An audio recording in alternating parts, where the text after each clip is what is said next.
In this video, I hopefully can teach you a couple of things that I have learned about Stoicism and from Stoicism over the years, from my experience, trials and tribulations. If you think about people who just have it figured out, they just have their minds right. See women approach them and they just get the numbers just like that. Or they go to social situations and people tend to notice them and give validation or give attention. Oh, I know this man, he's respectable. Everyone surrounds you. They talk about you. They listen to your stories. Who wouldn't want to be that type of person? So if you want to be that type of person, there are not too many things that you can do to get yourself up to that point. Of course, you can wake up and do some meditations, cold showers, journaling and mindfulness, but unless you change the way you think about this type of situations, not too many things are gonna change. Everything starts from here. Your mindset determines how you're gonna act in this world. It doesn't matter how you sail or how fast you sail. If you do not have a direction and if you do not have the means to do those things, you're gonna end up a failure. So being a guy who is respected by other people, confident in himself, able to freely navigate through life, to become that guy, you will need to master a couple of Stoic lessons that you can learn from this video. Because the truth is, if you do not know these basic things, if life throws you some stones, you're gonna break. If you get some rejections from women, you're gonna break. Or if you ever find yourself in social situations when you have to take the lead or when you have to think about the outcomes and stress and anxiety and all of these things, they can break you. So in a nutshell, this is the biggest Stoic lessons that I've learned in my life, and I think they can be helpful to you too. Number one is gonna be, you have the power over your mind, not outside events. Realize this and you will find strength. Marcus Aurelius. One of the worst things that you can do to yourself and to your mind is worrying about outside events which are out of your control. Stoicism teaches you how to be in control of your thoughts and your actions, and whatever happens outside of your influence doesn't really matter. It's not up to you. We have a lot of situations where we try so hard and then we still achieve nothing, right? We fail. For example, I had the situation where I lost my job and started building my resume and started building my cover letter, applied to tons and tons of jobs, like over 100 jobs. Then you sit there and think about, like, why are those companies not reaching out to me? Like, what am I doing wrong? And you start becoming anxious and nervous, like maybe there's something wrong with me. Maybe I'm not good enough when it comes to my education or my experience, or some things that I wrote are not good enough. Start thinking about outwards, thinking about external things that you don't hold any power over. I wish they do this. I wish they see this in me. I wish.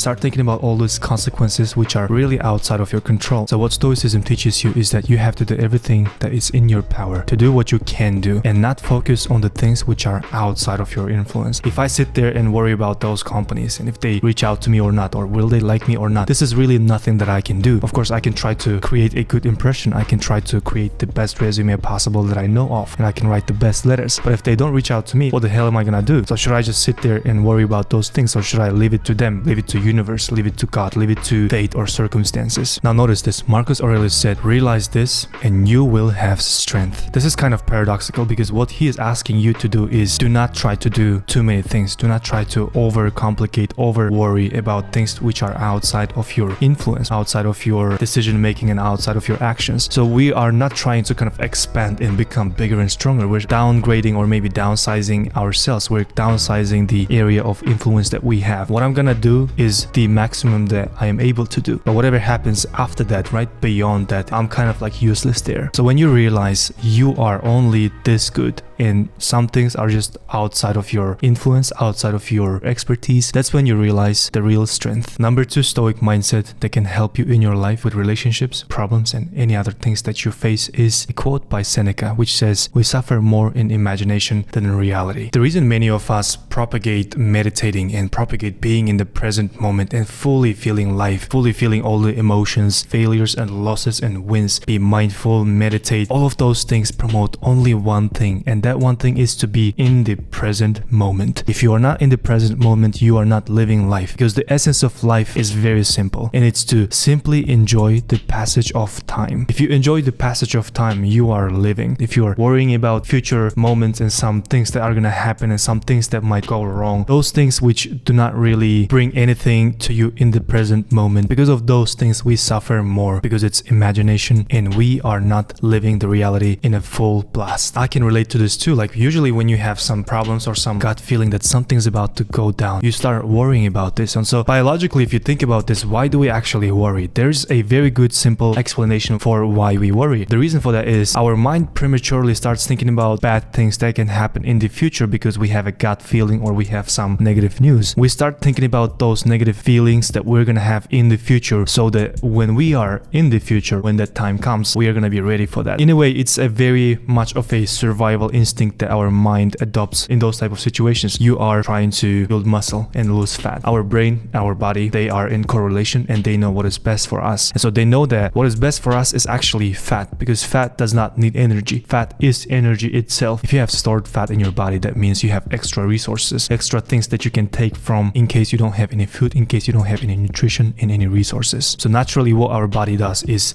it stores fat. You're not gonna just magically gain muscle just by sitting, shovel shit down your throat. You become fat. That's what's gonna happen. If you have tons of muscle on your body, you will require a lot of food. You will require a lot of energy, resources, time, and exercises to keep up that type of lifestyle, to keep up that type of body. But if you have fat, it's freaking easy, man. You just sit there, eat things, and you become fat. And it's the same thing. Your brain thinks about the future events that can be negative or that can make you feel sad or bring you worry, and starts thinking about those things right now, like stressing, right? Oh, this thing's gonna happen. Let me try adopting that type of mindset when I am in a bad mood or when I am depressed or sad. Let me start worrying about those things right now. But you have to realize that that is just an imagination. Future does not exist. Past also does not exist. It's just present. Everything that we have known in our lives is just present. It's just different present. Tomorrow is going to be different present. You're not going to be in the future tomorrow. Tomorrow is going to be present, but it's just another date. And from your experience, you might have the same things. You might be working somewhere and already worrying if they're going to fire you or not. What am I going to do? Maybe I'm going to be broke. Maybe I'm going to be hungry. I'm going to have no funds and no resources to sustain my life. Or what about the presentations that I'm going to do tomorrow? What if people don't like me? What if they laugh at me? We start worrying about things that did not happen. It's imagination. It's fugazi. It does not exist right now. And to be honest, at least from my experience, most of the situations when you worry about future events, almost like 80 to 90% of the times, those future events don't really turn out that bad. If you have an interview, if you have a date, if you have a serious conversation, if you have those type of situations which are stressful and make you feel anxious and make you feel nervous right now, and most importantly, they just make you feel uncomfortable. You might start sweating, you might start binge eating to prevent that. But usually what happens is we suffer more in imagination, we suffer more in our thoughts and our calculations about future than in reality. If this is something that you can master in your mind, you are going to be so bulletproof when it comes to your projections about future and stress, being resistant to some type of shit test from life or even shit test from women. Most of the things or problems, challenges that life brings you are going to come natural to you, and you will be able to solve them because you're well equipped with the right skill set to challenge that. Lesson number 3 from Stoicism that can make you an absolute beast is be tolerant with others but strict with yourself. If you just sit there and follow the world, if you open up your social media, start scrolling, start engaging in comments, or start following some news, some politics, everything is about criticizing each other. People who are just sitting there in their couches at home and criticize each other like, oh, you moron, you this and this, F you, etc, etc. We are very quick to judge other people, but when it comes to us, we are always ready to give excuses. The state of the world nowadays is pretty sad and pretty alarming. If you open up your social media, go to comment section and start listening to people criticizing each other, or even if you listen to politics, pundits online often criticize each other. They do not take ownership for themselves. They do not look in the mirror and say, maybe there's something that I can work with. Instead, everything has to be outwards. And so how come we never take ownership for all the F-ups that we did? How come we are very quick to judge other people, shortcomings, or the things that they did wrong? We might criticize and get into arguments just because they did something that we don't like. When it comes to us, we're like, you know what, I'm good. We got the ego talking. We don't take accountability or responsibility for the things that we've done. You think that everybody is on the wrong side, and you are right. Clean up your room first before criticizing everyone else. In other words, if you want to criticize other people, make sure you have everything in control in your life, in your room, in your mindset. Make sure that you have everything dialed in and taken control of before you go and criticize other people. Better yet, don't criticize other people. Criticize yourself. Be strict with yourself. Set deadlines, set boundaries to yourself, and maybe even rules and laws of how you can do things, how you should not do things. If you do not have restrictions or rules for yourself, how are you even navigating your life? How are you gonna navigate the dating world? And by dating world, I don't just mean going out there and meeting a bunch of girls. I mean, if you are in a serious relationship, everything has to start with you. You cannot expect other people to make you happy. You cannot expect other people to do things if you haven't taken care of the things yourself. You can even start with the most basic things, like, have you done the chores? Have you done this? Have you done that? Have you taken care of your finances? What about your work? Or what about your money and business and this and this? If you go on dates and expect girls to be like cooking and cleaning and taking care of you and this